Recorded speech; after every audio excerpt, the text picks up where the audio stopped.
ஆரியர்கள், பிராமணர்கள், யகஜூஸ் மௌஜூஸ்களா?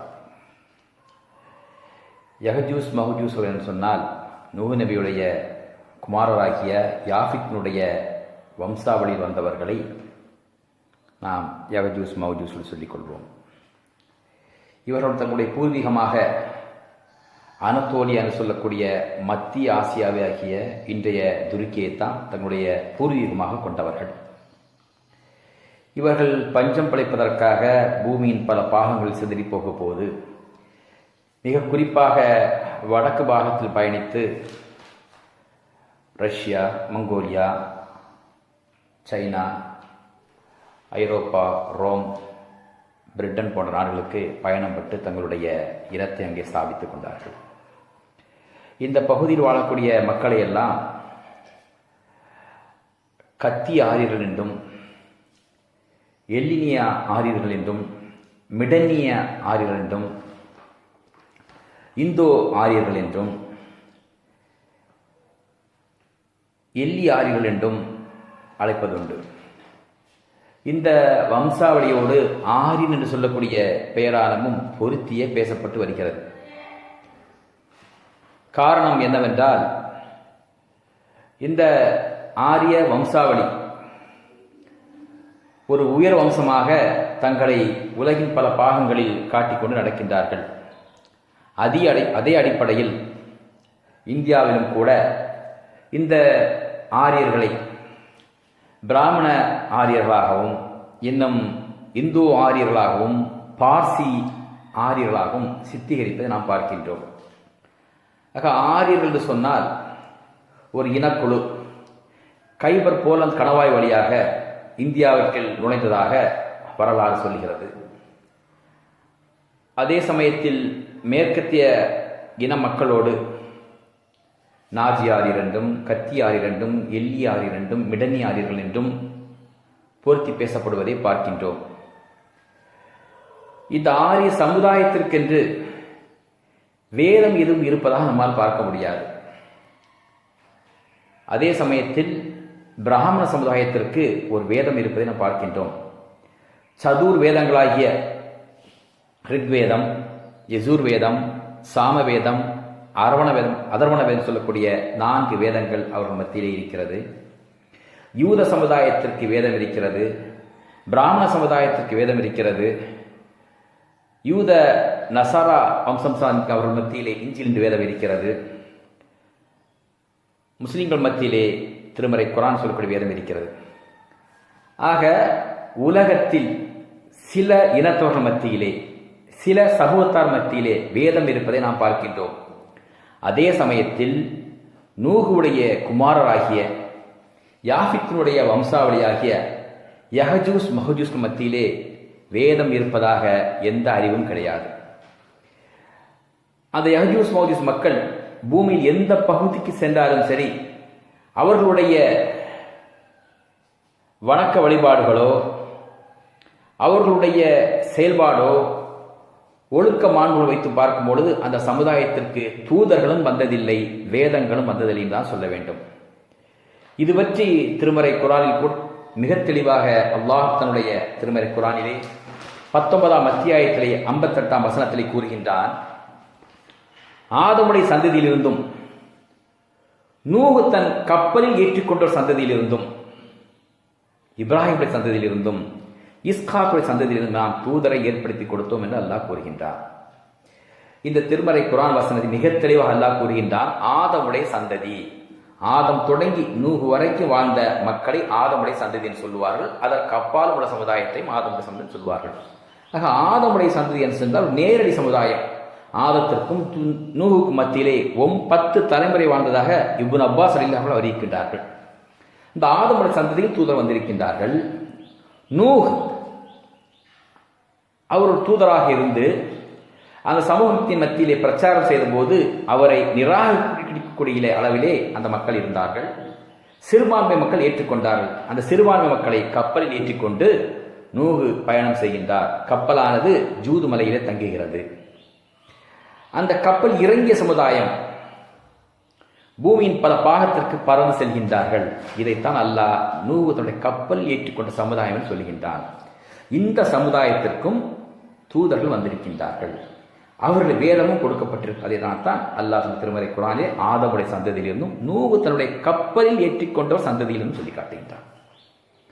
ஆக நூஹ் கப்பலில் ஏற்றிக்கொண்டார்களே, அந்த சந்ததியும் பூமியின் பல பாகத்திற்கு பிரிந்து சென்று பல இனங்களை உருவாக்கியது, இன குழுக்களை உருவாக்கி அவர்கள் மத்தியிலும் தூதர்கள் வந்திருக்கின்றார், வேதமும் வந்திருக்கிறது. நூஹுடைய குமாரர்களாகிய பிரளயத்திற்கு பின்னால் நூஹுடைய குமாரர்களாகிய சிம் மூலமாக செமட்டிய வம்சமும், ஹாம் மூலமாக ஹாம் வம்சத்தினரும், யாஃபித் மூலமாக யாஃபித் வம்சாவளி வந்தனர். ஹாம் இனம் என்று சொன்னால் கருப்பர் இனம் சார்ந்தவர். இந்த சமுதாயத்தின் மத்தியில் தூதர் வந்ததாக எந்த தகவலுமே இல்லை. மஞ்சள் நிறத்தவர்களாகிய யாஃபித் வம்சாவளியில் தூதர் வந்ததாக எந்த ஒரு குறிப்பும் இல்லை. சாமுடைய வம்சாவளியில் தான் இப்ராஹிம் அலைஹிஸ்ஸலாம் வருகின்றார்கள், இஸ்மாயில் அலைஹிஸ்ஸலாம் வருகின்றார்கள், இஸ்ஹாக் அலைஹிஸ்ஸலாம் வருகின்றார்கள். இதைத்தான் அல்லாஹ் கூறுகின்றான் இப்ராஹிமுடைய சந்ததியில் இருந்து என்று. ஆக நூஹுடைய வம்சாவளியில், ஹாமுடைய வம்சாவளியில் இருந்தோ யாஃபித் வம்சாவளியில் இருந்தோ எந்த தூதரும் வருவதாக எந்த சான்றுமே இல்லை. ஆனால் ஷாமுடைய வம்சாவளியில் இருந்து இப்ராஹிம் அலைஹிஸ்ஸலாம் வருகின்றார்கள். அவருடைய குமாரர் மூலமாக, இஸ்மாயில் மூலமாக அல்லாஹ்வுடைய திருத்தூதர், இறுதி தூதர் நபிகள் நாயகம் ஸல்லல்லாஹு அலைஹி வஸல்லம் வருகின்றார்கள். இங்கே இஸ்காவுடைய வம்சாவளியிலிருந்து பல நபிமார்கள் வந்து கொண்டிருக்கின்றார்கள், வந்தார்கள். ஆனால் தூதர் வராத சமுதாயம் என்று சொல்ல போனால் அது மிக குறிப்பாக யாஃபித்துடைய வம்சாவளி தான். நாம் மிக முக்கியமாக விளங்கிக் கொள்ள வேண்டிய விஷயம் என்னென்றால், நூஹுடைய வம்சாவளியை பற்றி சொல்லும் பொழுது, அவர் கப்பல் ஏற்று சொல்லும் பொழுது, மிக குறிப்பாக திருமறை குர்ஆனை ஆய்வு செய்யும் பொழுது வேதங்களை பற்றியும் தூதர்களை பற்றியும் இனங்களையும் பற்றி அல்லாஹ் சொல்லி காட்டுகின்றான். மறுமையிலே மஹ்ஷர் மைதானத்தின் போது சில சமுதாய மக்களை அழைத்து வைத்து அந்த தூதரை வைத்து கேள்விகள் கேட்பான். புகாரில் வரக்கூடிய மீண்டும் ஒரு ஹதீஸாக இருக்கிறது. நூஹுடைய தவணை வந்தபோது நூஹ் நபியையும் அவருடைய சமூகத்தை இணைத்து வைத்து அல்லாஹ் கேட்பாமா, நூஹுவே, என்னுடைய செய்தியை உன்னுடைய சமூக மக்களுக்கு நீ சொன்னீரா என்று கேட்கும் போது நூஹு கூறுவாராம், யா அல்லாஹ், உன்னுடைய செய்தியை நான் எங்கள் சமூகத்தாக சொன்னேன் என்று. நூஹுடைய சமுதாயத்தை அழைத்து அல்லாஹ் கேட்பானாம், என்னுடைய தூதி செய்தியை இந்த நூஹ் உங்கள் மத்தியிலே அறிவித்தார் கேட்டபோது அந்த மக்கள் சொல்வார்களாம், யா அல்லாஹ், எங்கள் சமுதாயத்திற்கு எந்த ஒரு தூதருமே வரவில்லை என்று சொல்வார்களாம். நூஹுவே, நீ பொய் உரைத்ததாக உம்முடைய சமுதாயம் என்று சொல்லி என்று கேட்கும் பொழுது அல்லாஹ் சொல்லுவான், நான் சொன்னது உண்மை என்று முகமதும் அவருடைய உம்மத்தும் சாட்சி என்று சொல்வார்கள். நூஹ் நபி சமுதாயத்திற்கு தூதர்கள் வந்ததாகவும் நூஹ் வந்ததாகவும் இறைச்சிட்டு அறிவித்ததாகவும் சாட்சியா யாரை சொல்கின்றார்கள்? அல்லாஹ்வுடைய தூதர்களை, இறுதியான தூதரை பற்றி சொல்லி காட்டுகின்றார். அப்பொழுது நானும் என்னுடைய சமுதாயத்தவரும் சாட்சியாக நிற்போம் என்று அல்லாஹ்வுடைய திருத்தூதர் சொல்லி காட்டுகின்றார்கள். நாளை மறுமையிலே அல்லாஹ்வுடைய தூதருக்கு பின்னால் நாம் நின்று கொண்டு நூஹுடைய சமுதாயத்திற்கு தூதர் வந்தார் நாம் சொல்ல வேண்டும். அப்படி சொல்ல வேண்டும் என்றால் நூஹுடைய சமுதாய மக்கள் யார் என்று பார்ப்போமானால், நம்மை சுற்றி வாழக்கூடிய இந்திய மக்களையும் தமிழ் மக்களையும் நம்முடைய முன்னோர்களையும் நம்முடைய அண்டை வீட்டுக்கார் முன்னுரையும் தான் சொல்ல வேண்டும். காரணம் என்னவென்றால் சாஃபியர்கள் சொல்லக்கூடிய இனம் இதுவாகத்தான் இருக்கிறார். அல்லாஹ் திருமறை குர்ஆனிலே சாஃபியர்களுடைய இனத்தை சொல்லுகின்றான், யூதர்களை சொல்லுகின்றான், கிறிஸ்தவர்களை சொல்லுகின்றான், முஸ்லீம்களை சொல்லுகின்றான். வேதங்களை பற்றி சொல்லும் பொழுது நூஹ் நபியை சொல்லுகின்றான், இப்ராஹிம் நபியை சொல்லுகின்றான், ஈசா நபியை சொல்லுகின்றான், மூசா நபியை சொல்லுகின்றான், முகமது நபி ஸல்லல்லாஹு அலைஹி வஸல்லம் சொல்லுகின்றான். ஆக சிலாகித்து சொல்லக்கூடிய நபர்களிலே இப்ராஹிமை தவிர்த்து விட்டு பார்ப்போமா நூஹ் அலைஹிஸ்ஸலாம். ஏனென்றால் இப்ராஹிம் அலைஹிஸ்ஸலாமை பொறுத்தவரை இஸ்ரவேல் சமுதாயத்திற்கும் இஸ்மாயில் சமுதாயத்திற்கும் பொதுவாக இருக்கின்றார். சொல்லப்போனால் யூத குலத்திற்கும் முஸ்லிம் சமுதாயத்திற்கும் பொதுவாக இருக்கின்றார்கள். ஆகவே இப்ராஹிம் அலைஹிஸ்ஸலாம் தவிர்த்து விட்டு பார்ப்போமானால் நூஹ் அலைஹிஸ்ஸலாம் இருக்கின்றார்கள், மூசா அலைஹிஸ்ஸலாம் இருக்கின்றார்கள், ஈசா அலைஹிஸ்ஸலாம் இருக்கின்றார்கள், முகமது நபி ஸல்லல்லாஹு அலைஹி வஸல்லம் இருக்கின்றார்கள். வேதங்களை வைத்து பார்க்கும் பொழுது அல்லாஹ் ஜபூர் நபர் என்று சொல்லி காட்டுகின்றான். முதல் வேதம் முந்தைய வேதம் என்று சுஃபில் குலா ஜபூர் நபல் என்று சொல்லி ஜபூர் நபலை சொல்லுகின்றான். அடுத்து தூதர்களை சொல்லும் பொழுது, வேதங்களை சொல்லும் பொழுது திருமறை குர்ஆனை சொல்லுகின்றான், தௌராத்தை சொல்லுகின்றான், இஞ்சிலை சொல்லுகின்றான், ஜபூர் நபல் சொல்கின்றான். ஆக நபிகள் நாயகத்துக்கு குர்ஆன் என்று வைத்துக் கொள்வோமானால் ஈசா அலைஹிஸ்ஸலாம் அவர்களுக்கு இஞ்சிலில் வைத்துக் கொள்வோமானால், மூசா அலைஹிஸ்ஸலாம் அவர்களுக்கு தௌராத்தில் வைத்துக் கொள்வோமானால், ஆக இந்த இடத்தில் நாம் என்ன விளங்கிக் கொள்ள வேண்டும் என்று சொன்னால், நூஹ் அலைஹிஸ்ஸலாம் அவர்களுக்கு அல்லாஹ் ஒரு வேதத்தை இறக்கி கொடுத்திருக்கின்றார். அந்த வேதம் எப்படிப்பட்டது என்றால், அல்லாஹ்வை மட்டுமே வணங்க வேண்டு பணித்த ஒரு வேதமாக இருக்கிறது. அப்படிப்பட்ட வேத குறிப்புகள் எங்காவது இருக்கும் பார்ப்போமானால், மிக தெளிவாக இந்துக்கள் இருக்கக்கூடிய சதுர் வேதங்களாகிய ரிக்வேதத்திலும் யஜூர் வேதத்திலும் சாம வேதத்திலும் அதர்வண வேதத்தை பொறுத்தவரை அது ஹப்பாலா கிரந்தத்தோடு தொடர்பு காரணம். அதை விட்டு பார்ப்போமானால், இந்து மத கிரந்தத்திலே மிக தெளிவாக என்ன சொல்லுகின்றான்? ஏக கொள்கை இருக்கிறது, தூதுத்துவ கொள்கை இருக்கிறது, மறுமை சித்தாந்தம் அங்கே இருக்கிறது. இந்துக்களுடைய கிரந்தத்தை ஸ்ருதி கிரந்தம் என்று சொல்வார்கள், சும்ரீத் கிரந்தம் என்று சொல்வார்கள். ஸ்ருதி கிரந்தம் என்று சொன்னால், ஸ்ருதி என்றால் கேட்டது, இறைவான்பால் கேட்ட விஷயத்தை ஸ்ருதி என்று சொல்லுவார்கள்.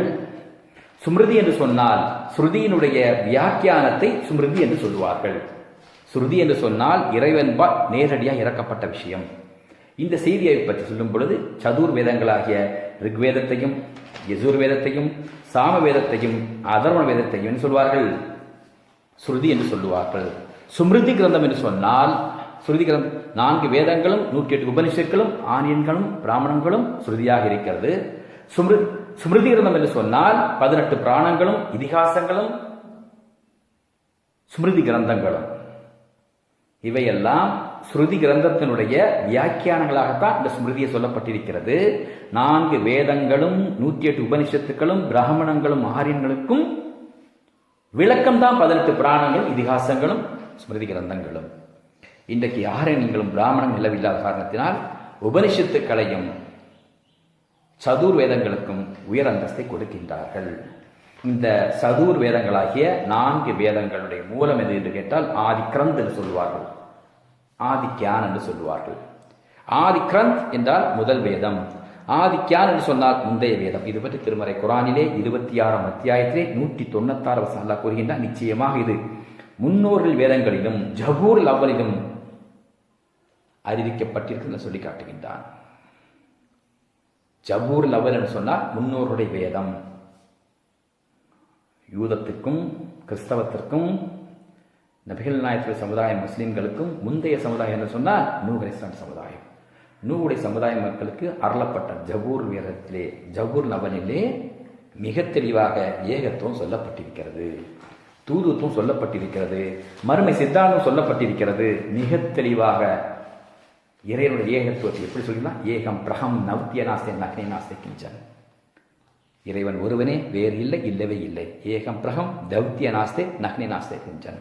பிரம்மசூத்திரம் என்று சொல்வார். நாம் எப்படி கலிமாவை லா இலாஹ இல்லல்லாஹ் என்று சொல்கின்றோம், அதுபோல் பிரம்மசூத்திரத்தை ஏகம் பிரகம் தவித்திய நாஸ்தே நக்னே நாஸ்தே கிஞ்சன். இறைவன் ஒருவனே, வேறு இல்லை, இல்லவே இல்லை.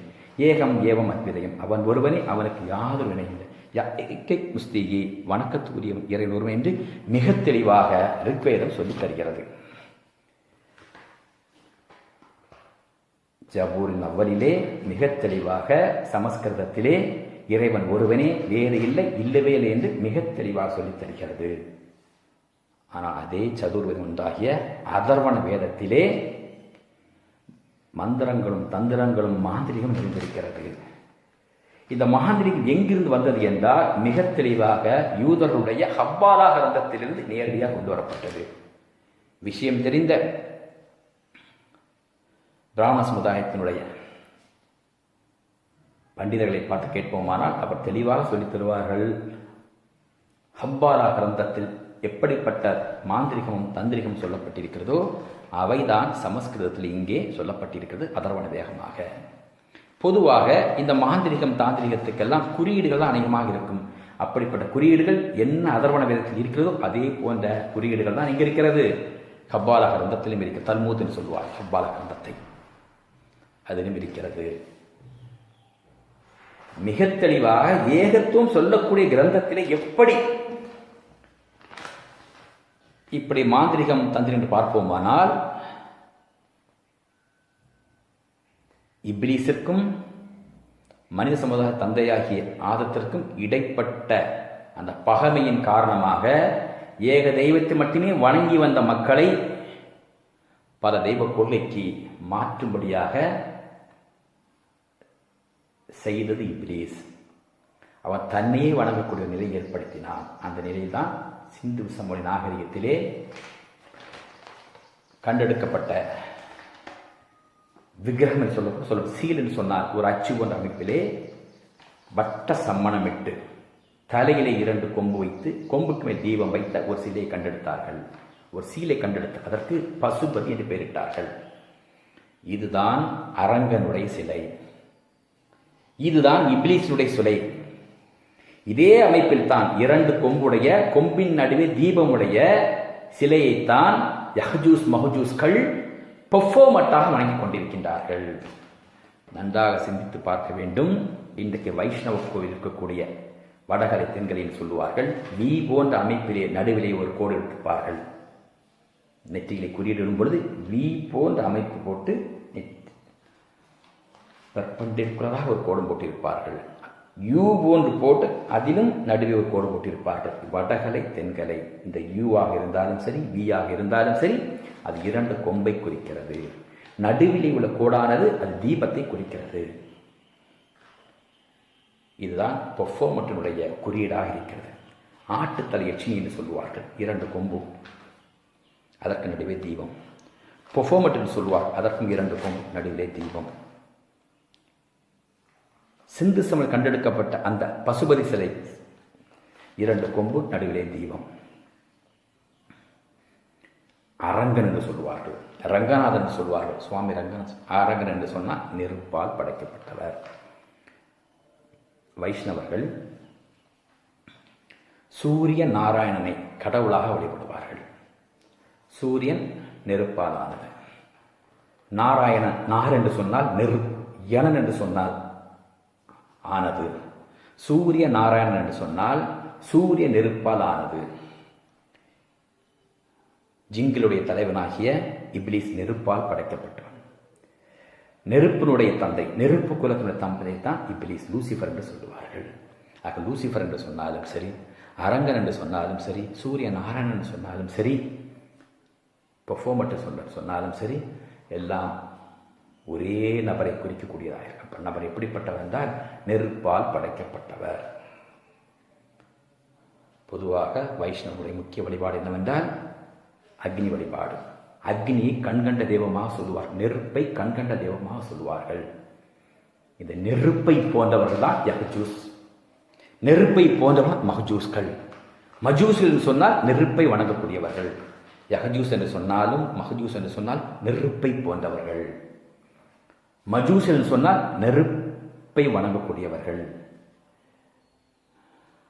ஆரிய வம்சமானது நெருப்பை வணங்கக்கூடிய ஏகதெய்வ கொள்கை மட்டுமே வணங்கி வந்த ஒரு சமுதாயமானது.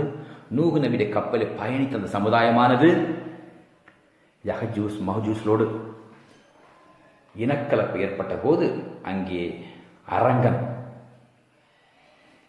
வணக்கத்திற்குரியனாக வருகின்றான். ஒரே கொள்கையுடைய ஏகதெய்வத்தை மட்டுமே வணங்கவன் சொல்லக்கூடிய இந்த ரிக்வேதம் இருக்கும் பொழுது அரங்கனுக்கும் வழிபாடு நடத்துவதற்காக அதர்வண வேதம் அங்கே வருகிறது. நுழைந்து கலப்பினமாக மாறுகின்றார்கள். ஆக யஹ்ஜூஸ் மௌஜூஸுடைய கொள்கைக்கும் இந்து சமயத்தின் கொள்கைக்கும் மிகுந்த நெருக்கம் உண்டு. யஹ்ஜூஸ் கொள்கைக்கும் மஜூசிகளுக்கும் நெருக்கம் உண்டு. யஹ்ஜூஸ் கொள்கைக்கும் ஆரியத்திற்கும், யஹ்ஜூஸ் கொள்கைக்கும் பிராமணர்களுக்கும், யஹ்ஜூஸ் கொள்கைக்கும் ஹப்பாலா யூத ஹப்பாலாக்கள் தொடர்பு. இந்த அடிப்படையில் தான் உலகம் முழுவதும் யஹ்ஜூஸ் கொள்கையை நாம் பார்க்க முடிகிறது. இதனால் தான் சொல்லுகின்றார்கள், யஹ்ஜூஸ் மௌஜூஸ் திருமறை குரான் ஹதீஸ் சொல்லும் பொழுது யஹ்ஜூஸ் மௌஜூஸ்கள் பல சந்ததிகளை பெருக்குவார். பிராமணர்களை பொறுத்தவரை நூகுடைய கப்பலில் ஏறி வந்த ஒரு சமுதாயமாகும். நன்றாக விளங்கி விட வேண்டும். பிராமணர்களை பொறுத்தவரை, ஏனென்று சொன்னால் துருக்கர்களை பொறுத்தவரை சிறிய கண்குடையவர்கள். யஹ்ஜூஸ்கள் சிறிய கண்குடையவர்கள், தட்டையான கேடயமன் முகத்தை கொண்டவர்கள். மஹ்ஜூஸ்கள் சிறிய கண்களை உடையவர்கள், சப்பை மூப்பை கொண்டவர்கள். ஆனால் பிராமணர்களை பொறுத்தவரை திராவிடர்களும் தமிழர்களும் எப்படிப்பட்ட முகமைப்பில் இருக்கின்றார், அப்படிப்பட்ட முகமைப்பில் தான் இருக்கின்றார்கள். அப்படி பார்க்கும் பொழுது பிராமணர்களை பொறுத்தவரை அவர்கள் யகஜூஸ் மௌஜூஸ்கள் அல்ல, மாறாக யகஜூஸ் மௌஜூஸுடைய கொள்கை தத்தெடுத்து கொண்டவர்கள். உலகத்தில் எந்த ஒரு நாகரிகமாக இருந்தாலும் சரி, அந்த நாகரிகத்திலே மிக முக்கியமாக ஏக இறைவனுக்கு எதிராக அங்கே கடவுள் கொள்கை முன்னிறுத்தப்படும். அப்படிப்பட்ட கடவுள் கொள்கையைத்தான் இந்தியாவில் பார்க்க முடிகிறது. சர்ப்ப பாம்பை, நல்ல பாம்பை, 5 தலை பாம்பை கடவுளாக வழிபடுகின்றார்கள். இப்லீஸ் ஊர்வன வம்சம் சார்ந்தவன். அந்த அடிப்படையில் இந்தியாவிலே ஏக இறைவனுக்கு எதிராக பாம்பு கடவுளாக்கப்படுகிறது. இதுபோல் எகிப்தில், பண்டைய எகிப்திலே ஏக இறைவனுக்கு எதிராக முதலை கடவுளாக்கப்படும். முதலையும் ஊர்வன வம்சம் சார்ந்தது, இப்லீஸ் வம்சம் சார்ந்தது. அதுபோல் பாபிலோனிலே அனுநாக்கி, பள்ளி கடவுளாக்கப்பட்டிருக்கிறது. பள்ளியும் ஊர்வன வம்சம் சார்ந்தது. அதுபோல் சைனா, ஜப்பான் போன்ற நாடுகளிலே பறக்கும் பாம்பு டிராகன் கடவுளாக்கப்பட்டது. இதுவும் ஊர்வன வம்சம் சார்ந்தது. ஆக ஊர்வன வம்சம் சார்ந்த இப்லீஸ் இறைவனுக்கு நேர் எதிராக கடவுளாக்கப்படுகின்றான். உலகில் எந்த பகுதியாக இருந்தாலும் சரி, அங்கே அரங்கனுக்கும் இடம் உண்டு, பாம்புக்கும் இடம் உண்டு, பள்ளிக்கும் இடம் உண்டு, முதலைக்கும் இடம் உண்டு, பறக்கும் பாம்புக்கும் இடம் உண்டு. இவையெல்லாம் ஏக இறைவனுக்கு எதிராக ஒரு சமூகம் கிளம்பி இப்லீஸை வணங்குவதற்காக உலகம் முழுவதும் பிரச்சாரம் செய்து அதன்படி மக்கள் வாழ்ந்து வழிகெடுத்துக் கொண்டிருக்கிறது. இனி அடுத்த பதிவிலே யகஜூஸ் மௌஜூஸ் பூர்வீகம் என்பதை மிக தெளிவாக நாம் பார்ப்போம்.